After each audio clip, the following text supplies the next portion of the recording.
Indonesia bukan hanya negara besar di Asia Tenggara, tapi juga memiliki pengaruh tak main-main di antara negara-negara Islam dunia. Bukan sekadar simbolik atau seremoni belaka, keputusan Indonesia bisa membuat negara lain ikut melirik, bahkan bergeser. Begitu besar pengaruh itu, hingga ketika Indonesia melirik proyek jet tempur generasi kelima Turki, yaitu KAN, dampaknya terasa sampai ke Korea Selatan. Di balik layar diplomasi dan kerjasama pertahanan, ternyata tersimpan kekhawatiran besar dari Korea Selatan. Negara itu secara terang-terangan merasa was-was jika Indonesia benar-benar berpaling ke Turki.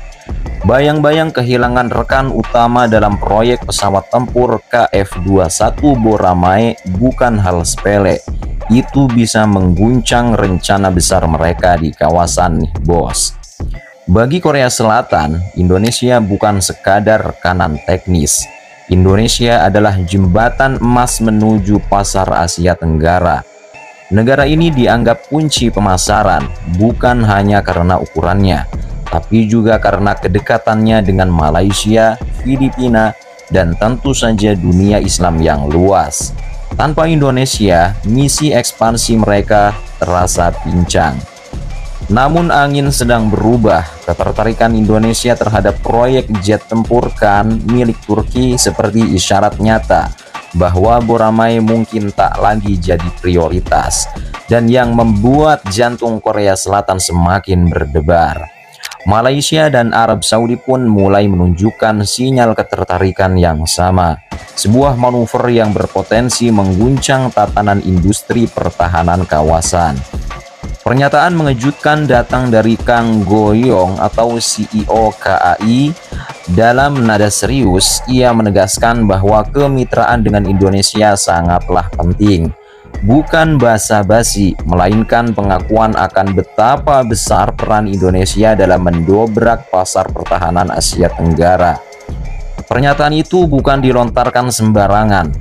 Kang telah mengungkapkannya dalam ajang besar, Pameran Dirgantara dan Maritim Internasional Langkawi 2025. Di situ, dunia melihat langsung bagaimana relasi Korea Selatan dan Indonesia sedang diuji. Apalagi isu tak sedap soal dugaan pencurian data teknis Boramae oleh teknisi Indonesia turut mencuat ke permukaan, memperkeruh suasana. Meski begitu, Kang memilih tetap optimistis. Ia tidak menutup pintu, justru berharap masalah ini cepat selesai. Dalam pandangannya, menyelesaikan konflik dengan Indonesia bukan sekadar soal etika, tapi juga strategi jangka panjang. Penyelesaian ini bisa membuka kembali jalur ekspor Boramae ke negara-negara Asia Tenggara. Kang mengingatkan satu hal penting, yaitu dinamika ancaman telah berubah. Di masa lalu, Tiongkok menimbulkan ancaman maritim menggunakan kapal. Tetapi sekarang Tiongkok memproyeksikan kekuatan melalui kapal induk dan wilayah udara, katanya. Ancaman itu nyata dan tak bisa diabaikan, terutama bagi negara-negara seperti Indonesia, Malaysia, dan Filipina. Dengan semakin ketatnya kontrol ekspor dari Amerika Serikat, jet tempur F-35 menjadi sulit diakses oleh banyak negara berkembang. Celah ini coba dimanfaatkan oleh Korea Selatan. KF-21 Boramae diposisikan sebagai opsi rasional.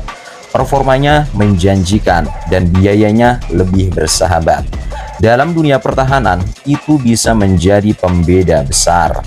Tapi masalahnya, semua kalkulasi itu bisa runtuh jika Indonesia benar-benar bergeser ke Turki.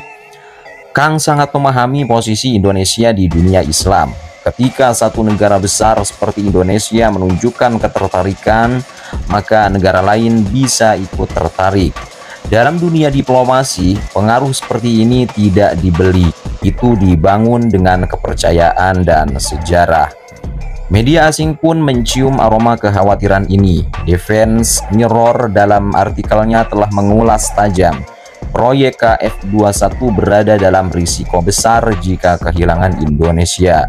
Dan ini bukan hanya soal satu negara, Malaysia dan Arab Saudi pun bisa ikut berpaling. Jika ketiganya bersatu dalam proyekkan, ambisi Korea Selatan bisa jadi tinggal kenangan. Kutipan dari Kang kembali menguatkan kesan ini. Memburuknya hubungan dengan Jakarta dapat mengubah dinamika regional. Bahkan disebutkan jika Malaysia juga ikut dalam proyekkan, maka rencana ekspansi KF21 Boramae di Asia Tenggara akan menemui jalan terjal. Ini bukan skenario kecil, ini potensi perubahan geopolitik pertahanan. Turkish Aerospace Industries atau TAI rupanya sangat siap untuk menyambut perubahan ini. Mereka terang-terangan menyatakan ingin menarik Indonesia, Malaysia, dan Arab Saudi ke dalam proyekkan. Sebuah langkah strategis yang bukan hanya soal teknologi, tapi juga aliansi jangka panjang. Keyakinan itu disampaikan langsung oleh manajer umum TAI, yaitu Mehmet. Ia dengan percaya diri mengatakan bahwa minat Arab Saudi terhadap KAN kini berada pada level tertinggi. Bahkan ia mengisyaratkan bahwa Indonesia pun berada dalam jalur yang tepat untuk bergabung. Tak hanya itu, bos, Kazakhstan dan Malaysia pun disebut-sebut telah menyatakan niat mereka. Beberapa sudah mencapai tahap pembicaraan serius. Proyek KAN tampak bukan lagi sekadar ambisi nasional Turki. Ini sudah menjadi poros baru kekuatan pertahanan dunia Islam. Sementara itu, Korea Selatan berpacu dengan waktu. Program KF21 kini memasuki tahap produksi serial. Pesawat pertama dijadwalkan dikirim ke Angkatan Udara Korea Selatan pada tahun 2026. Tapi, apakah itu cukup untuk menjaga minat mitra internasional? Pertanyaannya menggantung, jawabannya belum tentu menggembirakan. KAN memang masih dalam tahap prototipe, tapi semangat yang dibangun Turki membuat proyek ini terasa lebih hidup. Target pengiriman ke Angkatan Udara Turki pada 2028 hingga 2029 memberi waktu bagi para mitra baru untuk ikut andil sejak awal. Ini bukan sekadar soal jet tempur, ini soal arah baru dunia Islam dalam membangun kemandirian militer. Di tengah ketegangan itu, KAI masih berharap Malaysia menjadi titik terang terakhir. Dalam pameran 5 2025, seorang pejabat tinggi Malaysia bahkan menyempatkan diri mengunjungi stan KAI. Ia tak sekadar melihat-lihat. Pertanyaannya tajam, bagaimana performa KF21 jika dibandingkan dengan jet tempur J-10 milik Cina? Tak bisa dipungkiri, insiden J-10 Pakistan yang menembak jatuh Rafale India menjadi sorotan besar. Dunia mulai mempertimbangkan ulang kekuatan militer di Asia, dan KAI memanfaatkan momen ini dengan cerdik, menawarkan Boramae sebagai alternatif murah tapi bertenaga. Dibandingkan dengan jet generasi 4,5 seperti Rafale atau Eurofighter, KF21 memberikan 150% performa dengan biaya 70 hingga 80%, kata Kang. Pernyataan ini seperti kartu terakhir yang coba dimainkan Korea Selatan.